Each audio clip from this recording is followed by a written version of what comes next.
ਚੌਧਰੀ ਦਾ ਕੱਲਾ ਕੱਲਾ ਮੁੰਡਾ ਸੀ ਤੇ ਉਹਦੇ ਵਿਆਹ ਦੇ ਨੇ ਚੌਧਰੀ ਆਖਿਆ ਕਿ ਸਾਰੇ ਪਿੰਡ ਨੂੰ ਜਿਹੜਾ ਨਾ ਸ਼ਾਦੀ ਦੇ ਵਿੱਚ ਸ਼ਾਮਲ ਕਰਨਾ, ਖੁਸ਼ੀ ਦੇ ਵਿੱਚ। ਫੈਸਲਾ ਉਹਨੇ ਇਹ ਕੀਤਾ ਕਿ ਜਿਸ ਘਰ ਦੇ ਵਿੱਚ ਬੰਦੇ ਦੀ ਘੁੰਮਤ ਹੋਏਗੀ ਉੱਥੇ ਘੋੜਾ ਦਾਂਗੇ, ਤੇ ਜਿਸ ਘਰ ਦੇ ਵਿੱਚ ਬੁੱਢੀ ਦੀ ਘੁੰਮਤ ਹੋਏਗੀ ਨਾ ਉੱਥੇ ਕੁਕੜੀ ਦਾਂਗੇ।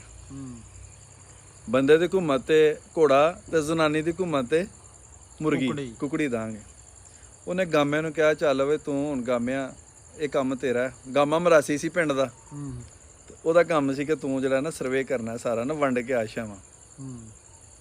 ਉਹ ਗਾਮਾ ਜਿਹੜਾ ਨਾ ਉਹ ਬੜਾ ਖੁਸ਼, ਉਹ ਨਿਕਲ ਗਿਆ। ਜਦੋਂ ਗਿਆ ਗਾਮਾ ਇੱਕ ਘਰ ਗਿਆ, ਗਾਮੇ ਨੇ ਜਾ ਕੇ ਆਖਿਆ ਵੀ ਚੌਧਰੀ ਦੇ ਮੁੰਡੇ ਦਾ ਵਿਆਹ ਹੋਇਆ ਤੇ ਚੌਧਰੀ ਉਸ ਵਿਆਹ ਦੀ ਖੁਸ਼ੀ ਦੇ ਵਿੱਚ ਸਾਰੇ ਪਿੰਡ ਨੂੰ ਸ਼ਾਮਲ ਕਰਨਾ ਚਾਹੁੰਦਾ।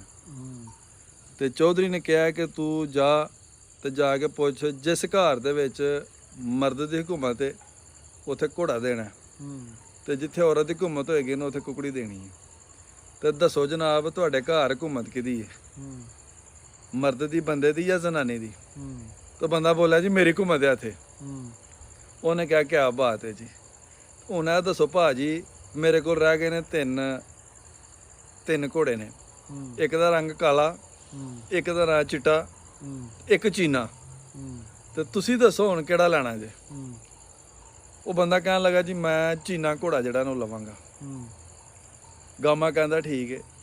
ਉਹ ਬੰਦੇ ਦੀ ਜ਼ਨਾਨੀ ਬੋਲ ਪਈ, ਉਹਨੇ ਕਿਹਾ ਨਹੀਂ ਨਹੀਂ ਨਹੀਂ ਨਹੀਂ, ਚੀਨਾ ਕਿੱਥੋਂ ਲੈਣਾ ਅਸਾਂ ਤੇ ਕਾਲਾ ਲੈਣਾ, ਉਹਦੇ ਮੱਥੇ ਤੇ ਚਿੱਟਾ ਜਿਹਾ ਡੱਬਾ ਵੀ ਬਣਿਆ, ਤੇ ਭਾਈ ਅਸਾਂ ਤੇ ਗਾਮਿਆਂ ਕਾਲਾ ਲੈਣਾ, ਚਿੱਟਾ ਚੁੱਟਾ ਤੇ ਚੀਨਾ ਕੋਈ ਨਹੀਂ ਉਹ ਲੈਣਾ।